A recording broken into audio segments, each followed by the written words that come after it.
Tragedia sul Terraglio stamane a Preganziol, nel Trevigiano. 63enne investita da un'auto forse per la scarsa visibilità dovuta al maltempo. La donna è morta poco dopo il ricovero all'ospedale. Bancarotta fraudolenta e distrazione di milioni di euro dei creditori. La Guardia di Finanza sequestra ad Ortisei la megavilla di un imprenditore vicentino.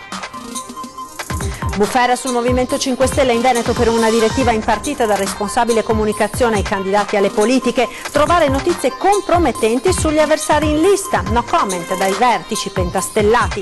Scritta in stampatello con deliri e minacce, la lettera del pazzo che minaccia i bimbi degli asili bellunesi. Indagini serrate.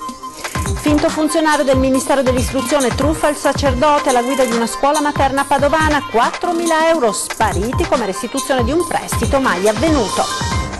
Vertice chiave in prefettura per sbloccare la situazione di stallo tra Mantovani e Consorzio. La prossima settimana a Venezia ripartono i lavori del Mose all'Arsenale e a Malamocco. A Treviso un incontro per parlare di cyberbullismo con gli studenti, a parlare anche il papà di una 14enne che si tolse la vita dopo essere stata insultata sul web. Candele benedette ed invocazioni oggi nelle parrocchie, il rito della Candelora alla luce della devozione per scacciare il buio delle avversità e dell'inverno. Buona giornata e ben ritrovati con la prima edizione dei nostri telegiornali. In primo piano, l'avete sentito dai titoli, la cronaca con il grave incidente che si è verificato questa mattina nel Trevigiano a Preganziol. A perdere la vita investita da un'auto, forse per la scarsa visibilità dovuta al maltempo, una donna di 63 anni. Sentiamo. Investita sul Terraglio da un'auto, i disperati tentativi di soccorso, il trasporto d'urgenza al Cafoncello, la morte poco dopo per i gravissimi traumi riportati. Non ce l'ha fatta una 62enne di Preganziol investita questa mattina da un'auto sul Terraglio all'altezza della chiesa parrocchiale. Le cause dell'incidente sono al vaglio dei vigili del consorzio di polizia locale Preganziol Casier intervenuti sul posto. Erano circa le 7:15 quando è partita la richiesta di aiuto al 118. Sulla statale 13 un'auto aveva appena investito una donna stesa a terra priva di sensi. A quell'ora ancora buio, foschia e pioggia battente hanno ulteriormente ridotto la visibilità al conducente della macchina. Quando l'ambulanza è arrivata sul posto la 62enne era ancora viva ma in condizioni gravissime. Poco dopo il ricovero in pronto soccorso è morta lasciando nel dolore i familiari. Sarà ora la procura a chiarire le responsabilità aprendo a carico dell'automobilista un fascicolo con l'accusa di omicidio stradale. Si è spento ieri all'età di 57 anni Gaetano Borsato di Trevignano, una scomparsa improvvisa causata forse da un virus influenzale che l'avrebbe portato al ricovero all'ospedale di Montebelluna. Purtroppo per lui non c'è stato nulla da fare. Gaetano era molto noto in paese, oltre ad essere il titolare di un'azienda agricola a Trevignano, fondò con il fratello Loris, ex assessore comunale, il bar Pizzeria Grand Prix. Il 57enne lascia il fratello Loris, la sorella Rosanna, i cognati, i nipoti. I funerali si terranno sabato 3 febbraio alle 10 nella parrocchiale di Trevignano con partenza dall'ospedale di Montebelluna. A causare questo decesso le complicanze, dunque a quanto pare, di una patologia pregressa aggravatasi a seguito dell'influenza, epidemia influenzale che si sta diffondendo sempre più in questi giorni anche in provincia di Treviso. L'ospedale Cafoncello scoppia, nemmeno il reparto straordinario predisposto nei giorni scorsi è più sufficiente per accogliere i malati con complicazioni. Intanto l'ospedale ha deciso di partire con la sperimentazione della figura del bed manager. Sentiamo. Sempre più aggressiva, l'epidemia influenzale di quest'inverno sta mettendo a letto molte più persone del previsto, ma soprattutto ad allarmare sono le complicanze che stanno colpendo i pazienti più fragili, specialmente anziani, e così anche il reparto straordinario realizzato negli spazi di otorino-laringoiatria del Cafoncello non è più sufficiente ad accogliere i malati, che si stima arriveranno a 100.000 alla fine dell'epidemia. Purtroppo questi 40 posti letto sono oggi riempiti tutti e stiamo appoggiando anche qualche letto in più in medicina, qualche bis, cosa che non vorremmo mai fare, però purtroppo l'emergenza c'è ancora ed è forte. L'ospedale scoppia e la situazione di difficoltà è destinata a protrarsi sicuramente ancora per diverse settimane, visto che il numero di contagi del virus influenzale non accenna a diminuire, e proprio per aiutare nella gestione dei posti letto anche in momenti come questo sarà sperimentata al Cafoncello la figura del bed manager. Spesso e volentieri il pronto soccorso si trova impossibilitato a ricoverare le persone che hanno bisogno, quindi tenerle in pronto soccorso, creando poi quel disagio che hanno tutti gli utenti, perché risulta che il posto letto nei reparti, in unità operative, medicina, geriatria, eccetera, non c'è.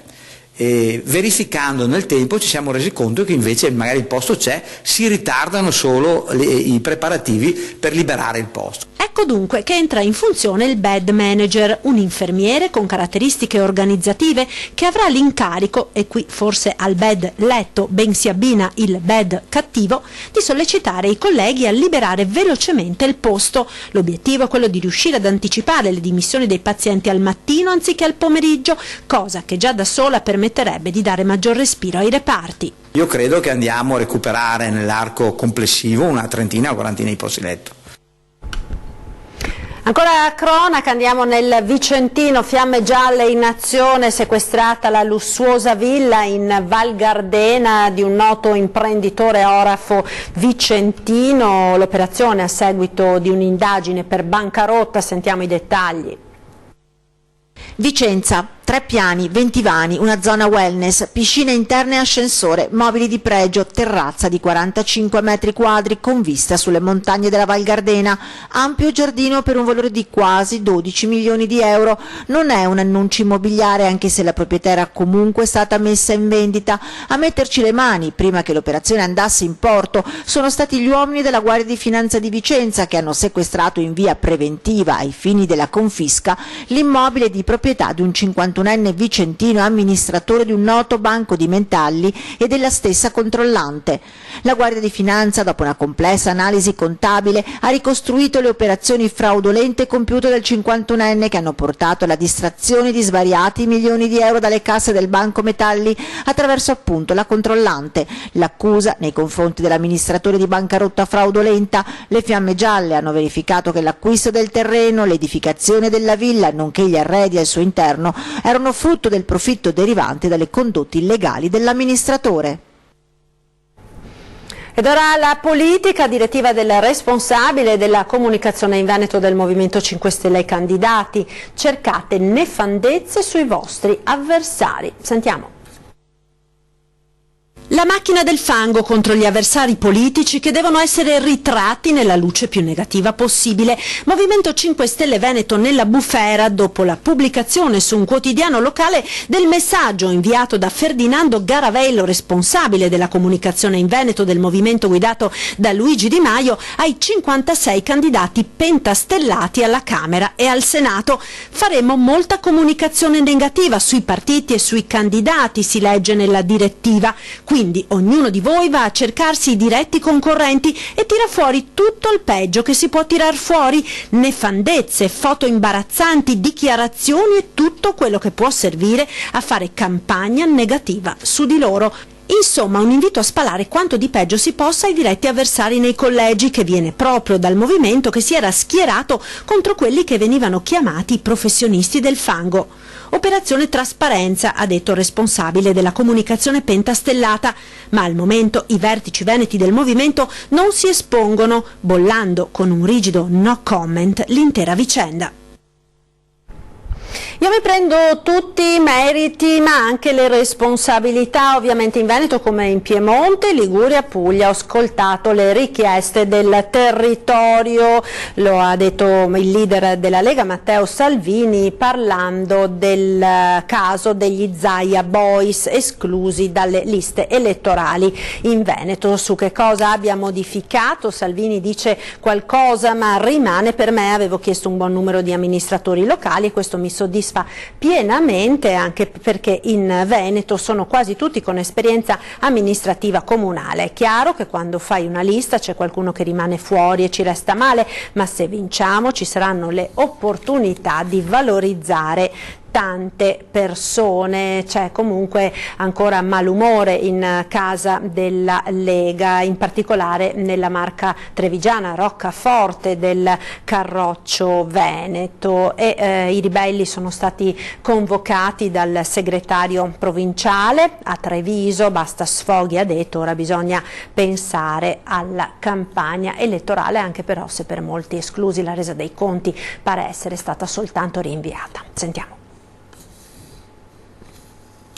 Stop alle polemiche e bocche chiuse dopo giorni di duri sfoghi da parte degli esclusi dalle liste per le politiche. A Treviso, come a Padova e a Venezia, i vertici del Carroccio chiamano a raccolta i ribelli per chiarire una volta per tutte le scelte fatte, dicono, di sicuro per non far prendere una deriva pericolosa a una campagna elettorale già nel vivo. Ad alzare la testa sono stati i cosiddetti uomini di Luca Zaia, sindaci vicini al governatore, che non hanno gradito l'esclusione di massa dalle candidature a Camera e Senato. Il segretario provinciale della Lega trevigiana Dimitri Coin, che ha riunito i contestatori al K3 di Villorba, non vuol sentir parlare di categorie. Faccio fatica a pensare quali siano gli uomini di Zaia, tutti sono uomini della Lega, Luca Zaia è il governatore del Veneto della Lega Nord e quindi credo che tutti si faccia parte della stessa famiglia. Per dimostrare che il gruppo è unito, a breve sarà convocata una conferenza stampa di presentazione dei candidati alla presenza dello stesso Zaia. Tutto chiarito e tutto rientrato, dice Coin, mentre chi fino a ieri attaccava apertamente le decisioni prese dal Nazionale si chiude in un silenzio vistosamente forzato. Alla domanda se la Lega in questo momento è spaccata, cosa risponde?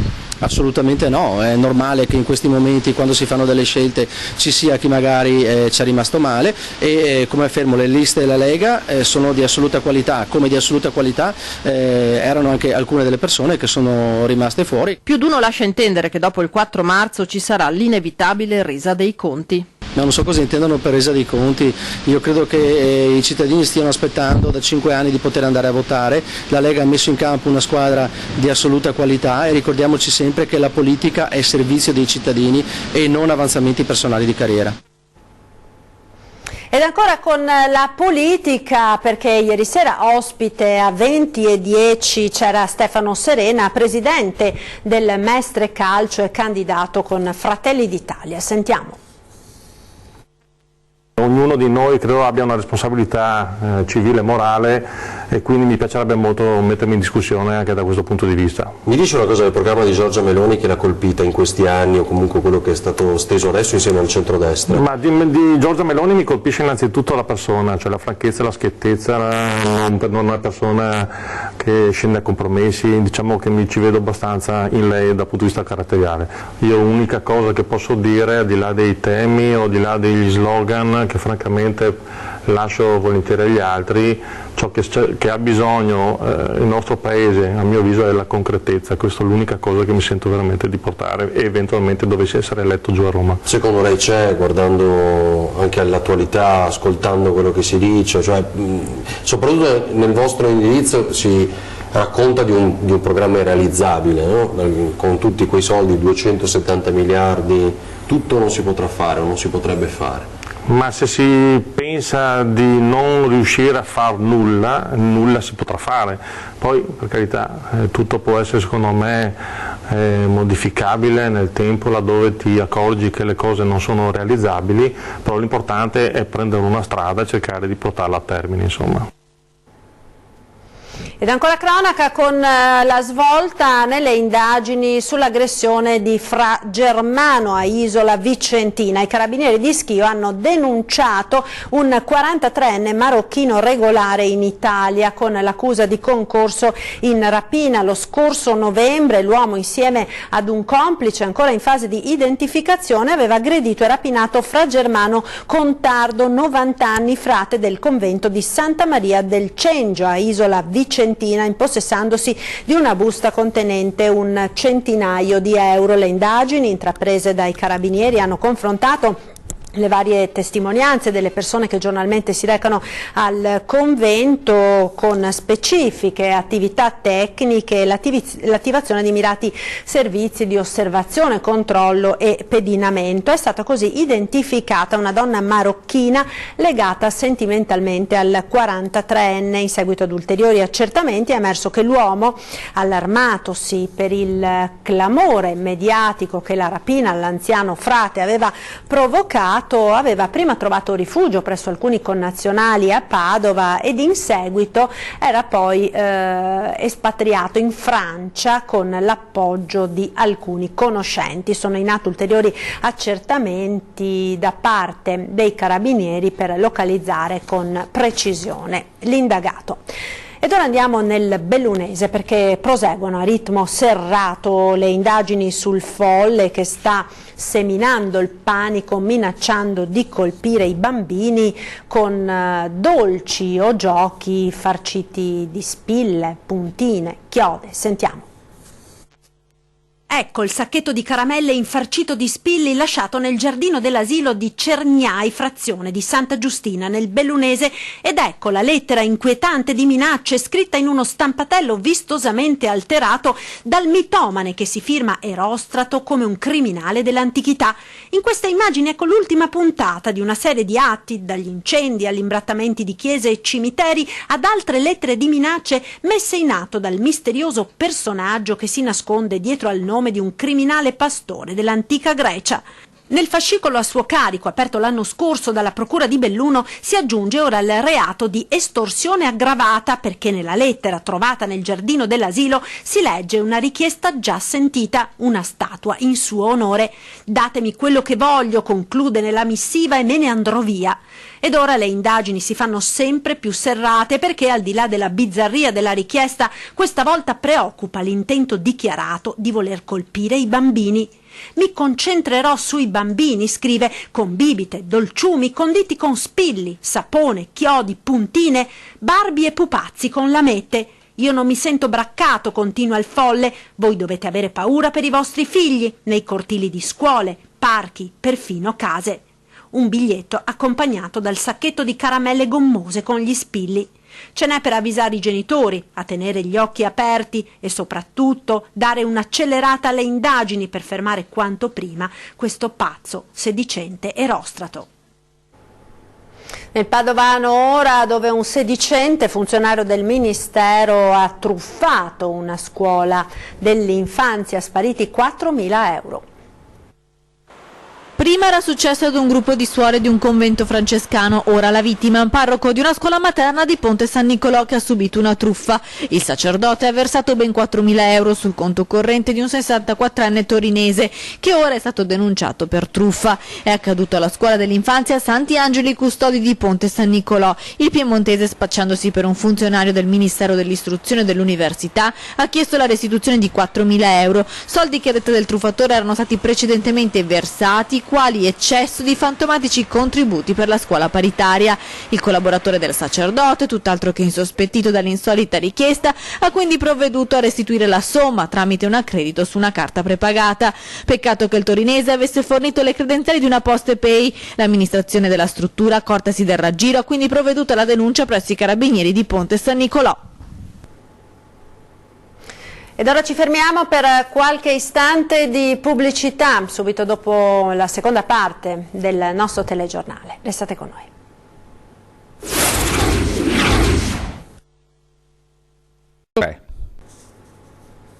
Rieccoci in diretta con la prima edizione dei TG di Antenna 3, ancora cronaca dal Padovano, stalking è falso per intascare la pensione della mamma, in 2 finiscono a processo.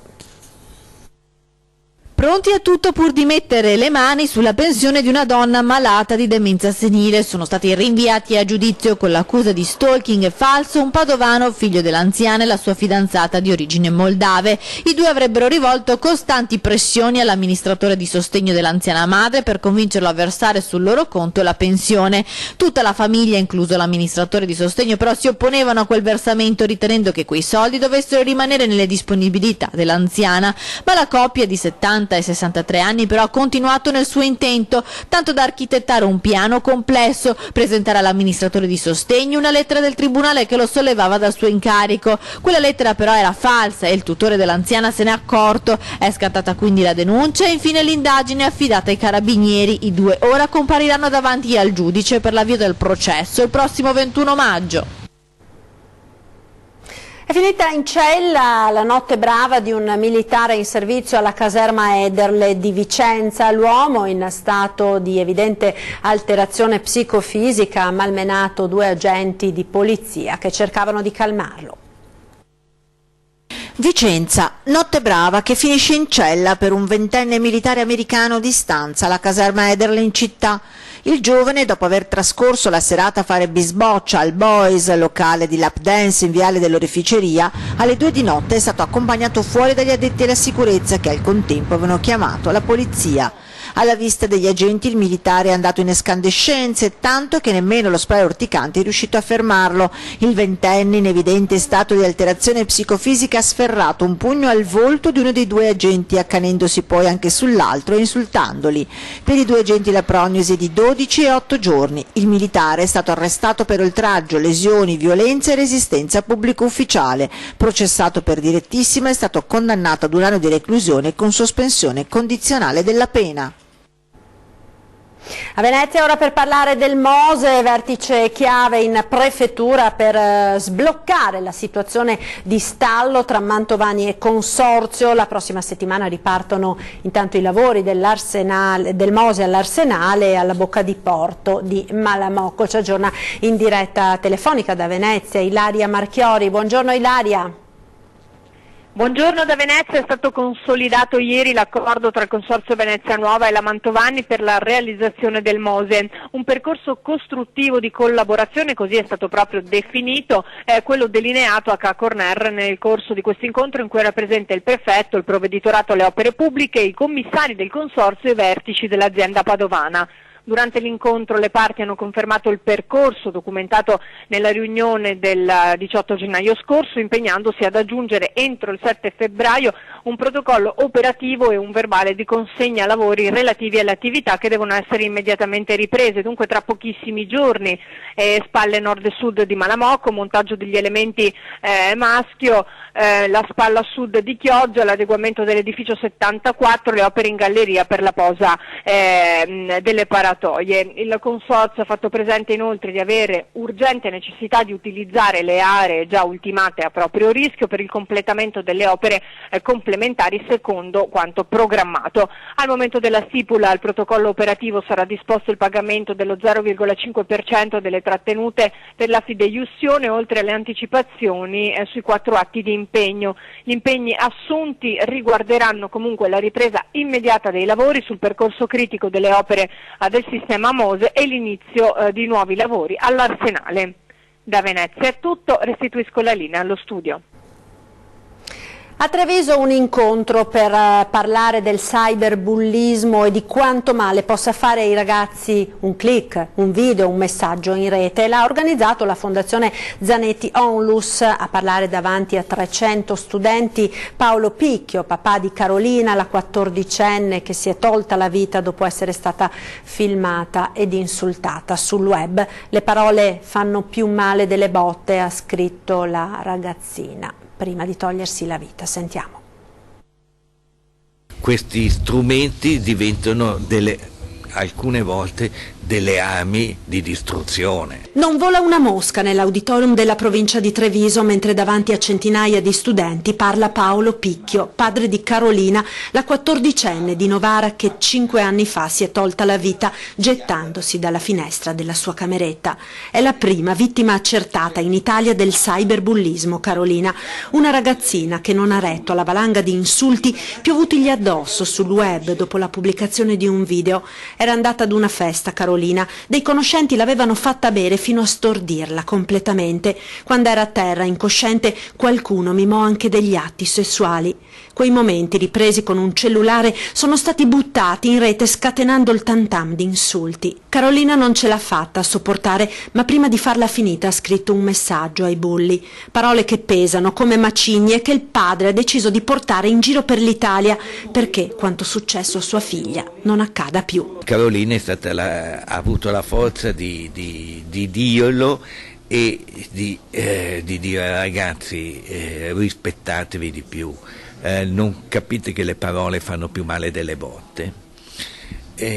Quindi io ho voluto che questo messaggio fosse portato in giro per l'Italia e fosse uno strumento per far pensare, riflettere e portare i ragazzi a comprendere di non farsi del male. Oggi si rinnova il rito della candelora, la benedizione delle candele che un tempo venivano accese durante i temporali per tenere lontana la grandine, segni del nostro passato religioso ma anche laico, come ci racconta il prossimo servizio. Candelora, candelora, dell'inverno semafora, ma se piove tira vento, dell'inverno siamo dentro. Nella voce dei fratelli Moretto, volti del bel canto trevigiano, le note di una filastrocca che fa parte della nostra storia. È una storia di candele e di devozione, di ricerca della luce nel buio delle avversità. È un segno di fede che tu porti a casa e che tu accendi soprattutto nei momenti di difficoltà o anche nei momenti di gioia, perché oggi, grazie a Dio, le candele le accendiamo sempre. Candele benedette che servivano per scacciare il buio, ma anche gli acciacchi di stagione. Ma nella nostra storia contadina la fiamma della candela benedetta, bruciando il ramoscello d'ulivo delle palme, era l'ultima difesa ad fulgure e tempestate. Mia mamma, quando accadevano fatti gravi, come può essere anche una tempesta, noi eravamo contadini, lei si metteva a pregare, accendeva la candela e diceva: Signore, tu che sei la luce, aiutaci, perché se tu ci mandi la tempesta non mangeremo più. E allora ha senso anche oggi non perdere il riferimento che mi ha insegnato mia mamma. Un rito che, come molti altri, la nostra gente poi ha reso più laico. E così saltano fuori foto come queste, quando 30 anni fa chi guidava Treviso si ritrovava in casa dell'allora direttore generale dell'ospedale per festeggiare insieme la ricorrenza cantando così. A questa illustre compagnia auguriamo allegria e col calice in mano tutti insieme noi brindiamo. Evviva, evviva. Ed era questo l'ultimo servizio di questa prima edizione dei nostri telegiornali. Vi ricordo la nostra programmazione serale, come sempre dopo i TG torna 20:10. Questa sera ospiti in studio saranno Carlo Cadorna di Casa Pound ed Arianna Spessotto del Movimento 5 Stelle. È tutto dunque, vi lascio alle previsioni del tempo per le prossime ore. Il meteo, buon pomeriggio.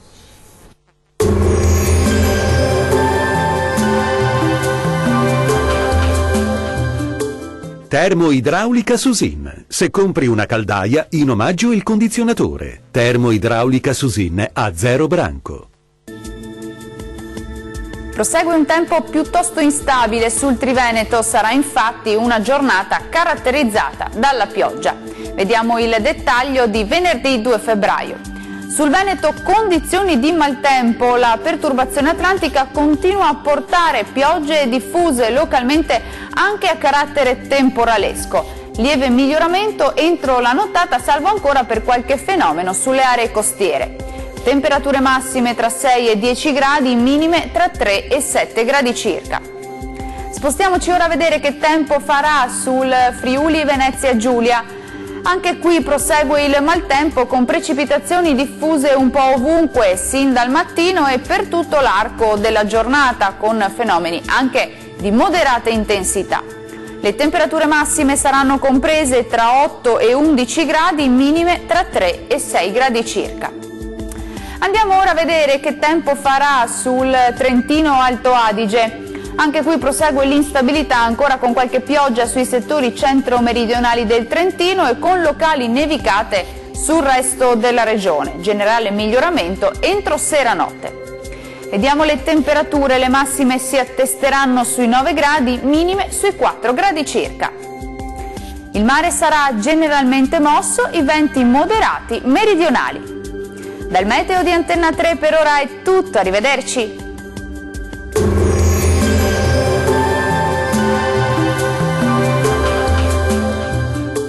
Termoidraulica Susin. Se compri una caldaia, in omaggio il condizionatore. Termoidraulica Susin a 0 branco.